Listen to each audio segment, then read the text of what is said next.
everyone, and welcome to Real Life Talks. I'm your host, Yvonne Heath, author of the book Love Your Life to Death and founder of the I Just Showed Up movement. So joining me today is a very, very special young lady, Leah Denbok. Hello, Leah. Hi. I actually was given your name by my producer's husband. Said you need to connect with this amazing young girl, and young lady, and as soon as I started reading about what your mission and purpose is in life, I am in complete awe of what you're doing. Oh, thank you. Yes. So, in one word, one thing you do, and you do so many things, but you photograph and hear stories from homeless people, which it just kind of takes my breath away even saying that. So I'd love to hear how you're 18 years old? Yeah. My goodness. How does someone who's 18 years old take it upon themselves to take photos and hear the stories from people whose lives have obviously gone terribly wrong in some way and they are homeless? How did this all come about?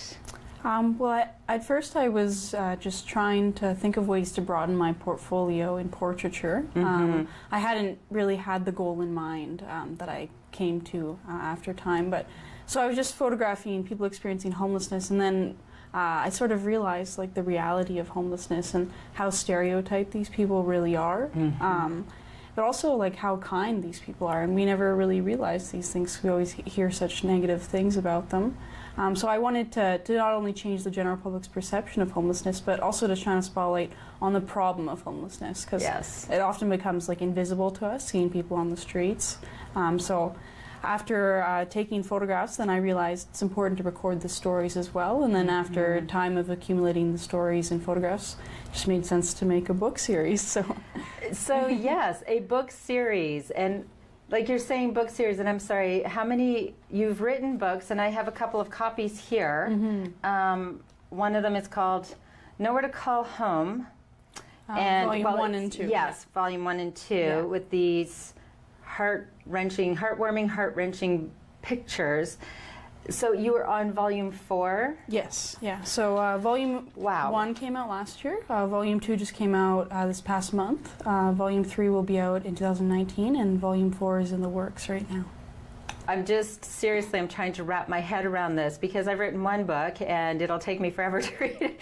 It's it's all consuming, and to hear these stories. Where do you go? Like, how do you approach people to say, you can't just say, hi, you look homeless, can I hear your story? How do you approach people? How does that work? So to answer your first question, where we've gone, so for the first and second book, they're based in just North America. Okay. But then for the third and fourth book, it's North America and Australia. And then with the subsequent volumes, we're hoping to make them more diverse as well. So you're traveling, and when you say we, who are you traveling with? Sorry, yes. My father comes with me. He helps me record the stories while I take the photographs. Way to go, Dad. What an amazing dad. Like, that's incredible that he is supporting you. I mean, supporting you obviously in this way, but so how do you approach people? How do you, how does that happen? So we'll just walk up to individuals just on the street, just say, hi, how are you doing? We try to be as polite as possible. Yes. Make eye contact, shake their hands. Then we explain to them we're working on a book series with the goals of humanizing the homeless, trying to spotlight on the problem of homelessness. We tell them 100% of the profits of the books go back to homeless shelters, and ask if they would like to be a part of it. And then we offer to pay them $10 for modeling for me as well. So I'm going to 100% of the proceeds go to help the homeless. The homeless, so 100%. And wow, and then just seriously, I'm choking up. This is so incredible. So the small things that you're saying are so important. You approach them with respect, kindness, make eye contact, shake their hand, and I have to believe that most of those people are invisible to the general public. Yeah. Yes. And they're willing and wanting to tell their stories. Mm-hmm. Yeah, we found it very surprising why it is that they're they're so willing to tell their stories. And, Yes. and like the graphic things that have happened in their childhood, the things that led them being on the streets, like their spouse dying, their child dying, like being taken advantage of as a child, things like that. And we're just like so awestruck why they're telling us these things. Like, we're complete strangers, we've only Yes. met them in Yes. 5 to 10 minutes, and then we'll be gone again. But we sort of were thinking into it, and we came to realize, first, it's for posterity's sake, because they know that they could be in the book and they don't want to just be forgotten on the streets. Yeah. And secondly, just because people don't realize that they're there often, they don't stop and talk to them. So we could be the first people that really take the time to look into their eyes, ask them about their story in a really long time. And people have even said to us, "Thank you so much for taking the time to talk to me." No one does. No one does. Well, I'm glad I looked on your website and at some of the pictures, and I'm glad I did it last night, because I had to have a really good cry because it's terribly sad that, again, we live in a society, North America, where there's so much waste and overconsumption, and we live in houses where we don't use a lot of the rooms. We have so many clothes we don't wear. We throw out food because it just, we forget it's in the fridge. And there's millions of people everywhere that literally live on the street for so many different reasons, right? And it's not even far away. It's like right outside our window. It is right outside our window. And when you talk about invisible homelessness, many people are experiencing even couch surfing because they have nowhere to actually hang their pictures. They don't even have pictures. And when you say it's because sometimes they've had a spouse die or a child die, and then they had nowhere to go, or what was the sequence of events like that they ended up on the street? Yeah, we found that there's some root causes that are the same in everywhere we've gone, from North America to Australia, and they're very diverse, which makes it a very complex issue and very hard to solve. Some of the issues are mental health. Yes. Lack of affordable housing is a huge one, which people often don't realize. Family dysfunction, especially among young people. Family tragedy, like losing a spouse and such. And just there's a couple more, but as you can tell, it's a very hard thing to solve, of course, because there's just so many things that could contribute to someone being on the street. Yes. Really could happen to anybody. Yes. So when you're approaching people, do you ever feel unsafe? Do you feel, you have your dad with you, right? Which I think is a very wise thing. Do you feel unsafe? Have you ever been in an unsafe situation? There's definitely times we've been in unsafe situations, but on a general basis, I don't feel as though my safety is hindered in any way. Okay. Just the odd time where we go into that back alley with like a group of people, and yes, the back alley. But otherwise, it's good. A good idea. Like, I still, I have to just wrap my head around the fact that you are 18 years old. Most 18-year-olds are just worried about their next date, or maybe passing school, or when the next party is. How did you must be a very old soul, or so, like, how did you become this so wise and such a young person? I'm not sure if I can answer that very well, but I think just doing the work that I do. Because when I first started, I didn't have a positive look on homelessness. Okay. I really didn't understand homelessness, because where I come from, homelessness is very hidden. As you said, it's a lot of couch surfing, sleeping in cars, and stuff where's like that? Where? In Collingwood. Okay. Yeah. It's a smaller city, so not as much. But then when I was going to Toronto, all of a sudden I was seeing homelessness, but I never understood it. And then the only things we hear about homelessness is that they choose to be there, they're drug addicts, they're lazy, and they're dangerous, Yes. all of which often aren't true. So I always had a very negative perception of homelessness, and then when my dad said, "Oh, let's go to Toronto and photograph some people experiencing homelessness," I was like, "No, I don't think that's a good idea. Like, I don't want to talk to these people." And especially I'm shy, so approaching strangers on the street seemed daunting. Yes, absolutely. But he talked me into it, and then really after that first experience, I just began to realize, like, all of these stereotypes aren't true, which is the case with most stereotypes. They're just not true until you really go out there and speak to these people. You don't realize the truth of why they're there. Of course. Well, and it's like anything, really. You're going to have people who are kind that are homeless. You're going to have people who maybe aren't very nice. I mean, that's in every sector of society. That's just the truth. But what you've given them is the opportunity to share their story and to be treated with respect. And I think that is an incredibly extraordinary gift. And the other thing that you are shining a light on is the fact that we can all make a difference. You're 18 years old. You're not giving millions of dollars. You don't have to, devote your whole life, but you're just doing something that is incredibly kind and giving them a priceless gift. By being included in your book, you're just honoring them so wonderfully. It's truly extraordinary. And I know that you had an art exhibit of your photographs in Newmarket. Did you? Yes. So was that the first time you had an exhibit? No, it's like the 16th, I think. The 16th time you had an exhibit. Wow. It was the nicest one, though. Yes. It was. They just redid the gallery there, so the circuit gallery. It's very beautiful. A big open white space. It was really nice. Wow, and so it was very well received. Definitely, yeah. Yes. There was a film festival going on at the same time, so we had thousands of people coming through. Oh my goodness! It was great. Oh, how fantastic! Yeah. Well, and I know the town of Newmarket people were saying that your exhibit was selected because it had such a strong and powerful storytelling element, which was perfect to be playing at the same time as the festival, and they love including supporting and nurturing up and coming artists.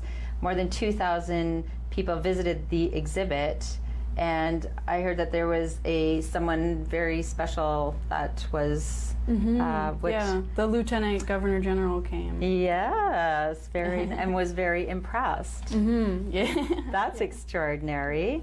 Yes. Now I read another part of your story as well.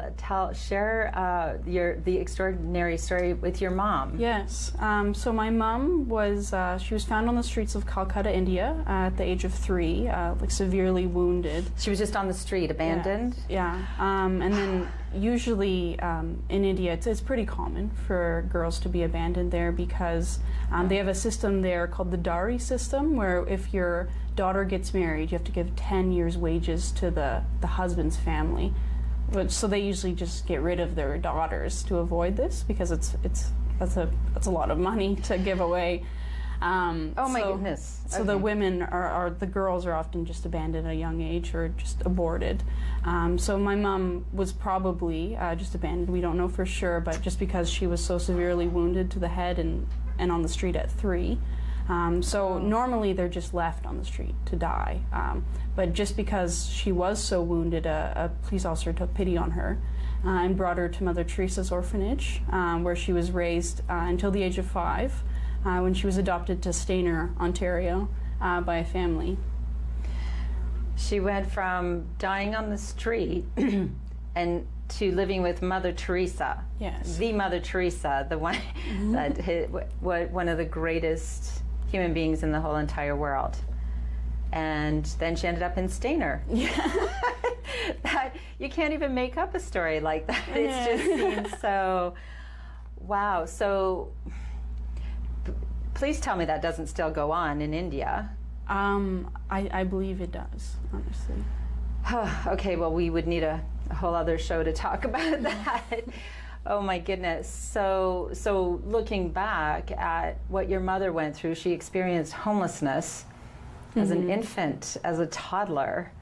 And so how does she feel about what you're doing now? She's beyond proud. Yeah, oh my goodness. She's always very supportive, and it's interesting from her perspective of being homeless and then seeing how I'm humanizing the homeless as well. But also, Mother Teresa has really impacted the work I do. For example, the quote by Mother Teresa, "If you judge people, you don't have time to love them," as one that my dad and I have based the work we do on that motto. But I've always grown up knowing the work Mother Teresa did with the homeless and the way my mom was adopted, and we have letters from Mother Teresa and her photos in the house and stuff like that. So definitely she has impacted the work I do, though possibly only on a subconscious level. It's not the root reason that I began. But if Mother Teresa hadn't cared for the homeless, I wouldn't be alive. So that's right. I kind of owe my life to her in a way. Wow, I can't stop. This is so incredible, truly, Leah. Like you are looking at everything your mother's been through. You're giving a voice to homeless people. You have these incredible books and your art. And what would if you had, what would your greatest goal with all of this be? Well, overall, we want to change the general public's perception of homelessness. Yes. And these books, I could be doing them the rest of my life because this could be a lifelong goal. It's definitely not going to be easy to achieve, but I think once we change the general public's perception of homelessness will no longer be there because people won't be able to walk by them on the street and just leave them out there. Once we've finally come to realize these are just human beings. They're human beings. They're no different than us. Well, the problem is, as in many things in our society, there are many things that need to be fixed. There are many wonderful things, but this is clearly one of them that we've normalized. Yes. Seeing People lying face down on the street, and we've normalized, going around them with our $7 double latte, whatever, and we've normalized that that's just how some people live. And it's not okay for anyone to feel abandoned, to feel alone, we can't force people to change, but imagine if every person said good morning, or if every person at least acknowledged, said hello. Mm-hmm. That's the thing, people are so afraid to do or say the wrong thing or start something, but a little kindness goes a long way, doesn't it? Definitely, yeah. They've said to us, like, it means more to me that you would look into my eyes and ask me how I am, as opposed to just throwing some coins at me and just walking by. Because then they just feel like they're not human at that point.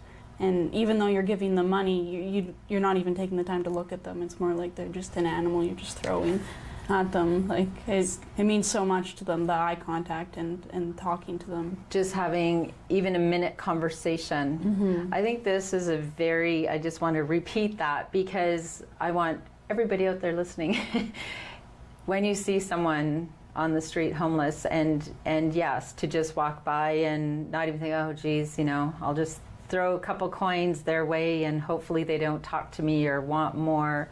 And you're saying it actually means more. They've verbalized that it means more. Mm-hmm. To make that eye contact and to ask maybe, or say hello. Yeah. Hello, how are you feeling today, or anything. And you don't have to take an hour, but I bet you a couple of minutes would make all the difference, wouldn't it? Mm-hmm. Oh my goodness, I want to go on the road with you, and because this is just such important work, and again, because we can all make a difference, right? Mm-hmm. We can all make a difference. So will your displays, can you go to high schools? Wouldn't that be a good place to go? To exhibit? Yes. Yeah, I actually have. Have you? And how did people react to your display there? It's hard to completely tell because they're not going to come up to me and say anything. But from what I could tell, just like from faculty and just sort of hearing in the halls, like people really loved it, and people just kind of were blown away. It's like those are homeless people, like, because you never really take the time to look at them or even to notice them there, and people are often shocked. It's like, oh, that person's homeless. Anybody could be homeless. Like, this could happen to anyone, and that, right? If they don't have a circle of support, where I know I'm very lucky. If we were in dire straits financially, I have family I could depend on to help us. Not everyone has that. Yeah. And it doesn't mean that they wanted this. It doesn't mean they messed up their own lives. It just could be the reality of their life. They did not have anyone to count on. Definitely. Right? And there's statistics, they say now, that we're all about 2 paychecks away from being homeless, a lot of us. And like you said, yeah, if we don't have family, if we don't have friends to support us, there's people that just fall through the cracks, right? Right. Are there any stories in here I'd love you to just share? Is there any story that you can share with us that really touches your heart? I mean, I'm sure they all do, but one that you could share? Yeah. Yeah, so I'll share Lucy, who's on the cover of the first book. So this is Lucy here. So Lucy is a young woman that we met. She's just a couple years older than myself, which always makes it harder because I know the potential that she has. So we met her about 4 years ago, but we've kept in contact with her since. Oh, you have? How and Lucy told us that she always had big dreams of becoming a writer because she liked journaling and writing short stories and stuff like that. But at the age of 14, she became addicted to opioids. And since then, it's taken over her life. Yeah, 14. Wow. Yeah, that's... and she told us that sadly she can't pursue her dreams anymore just because her drug addiction has gradually completely taken over her life. And she said that she's always struggled to sleep on the streets. She's never been able to adjust. So she can't sleep through the night or anything like that because she just can't sleep like on the street, which is interesting to think about. We don't really think about like these people sometimes can adjust to just sleeping on the sidewalk. They're up all night because that's horrible. Like it's freezing cold and you're out in the elements and stuff like that.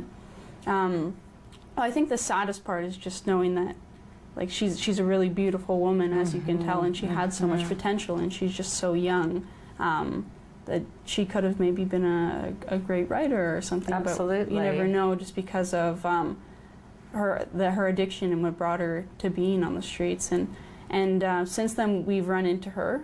The second time we ran into her, we were really worried about her. She was sleeping on a cardboard box in the middle of the street, and people were just walking by her.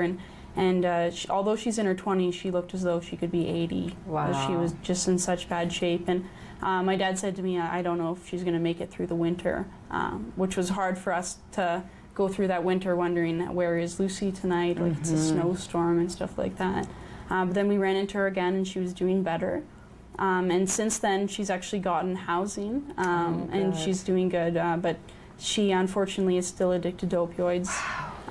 But it's an interesting story just because we have been able to keep in contact with her. And just last week, actually, her boyfriend told us that she's in the hospital now. So we're like worried about her again. But yeah, so there are some people, fortunately, we could stay in contact with, like Lucy, and we could give her a copy of the book, and she was just ecstatic and like jumping up and down. I'm on the cover of a book. Oh my goodness, what a great gift you've given her. Definitely. And then something the most interesting is her boyfriend told us last week that us giving her the book and putting her on the cover made her feel human for the first time in her life. I told you not to make me cry on my show. Yeah, that was a hard hitter for us as well. Yeah, to get that kind of feedback back. That's so sad. It is. It's really sad because, again, right? People, you said, just walking by. And yes, you have to put this now. I told you I'm an ugly crier, so I can't cry on the show. To make her feel human again. So you've given her that great gift. And I think that we have touched upon so many incredible things. Young people can make a difference. You can make a difference just by making eye contact with someone, saying hello, treating them with a little respect. And I think that this is a great, well, it's an incredible message for people everywhere. And I want everybody in the world to buy your books. I'm telling you, you need to buy these books. How do people connect with you? How do people see your art or find out what's going on and buy your books? So I have a book website you can buy the books on. It's just my first and last name, leahdenbok.com. Okay. And then I have a website just for my personal photography, which is just ldenbokphotography.com, and you can get all the gallery of my work and then my media and contact information as well. Yes. Yeah. I am just, you are so incredible, and I really want to hug you so bad right now. And you're also, besides this, you're also in school full-time for photography. Yes. So do you see yourself continuing down this road and just traveling the world and sharing your message? Definitely, yeah. My life goal is to travel the world and shine a spotlight on things that aren't being noticed. Wow. Well, I have no doubt that you will do that. You are already at age 18 as a student, with everything you've already done, you are making a tremendous difference. And I'm sure anybody out there that would like to support you needs to go to your website and follow your journey, buy your book, and whenever you have an art exhibit, I cannot wait. Do you have an art exhibit regularly? Like, do you have them? Okay, so, and they'll be on the website, right? Yes. Because I need to come and see these pictures, and then I can have a good cry when I'm not on camera. But we can make a difference, though, right? We can make a difference, and sometimes a little kindness goes a long way. Definitely. Yeah. Thank you so much for everything that you are doing, you and your dad and your mom, and it's incredible. I know that we're going to stay connected.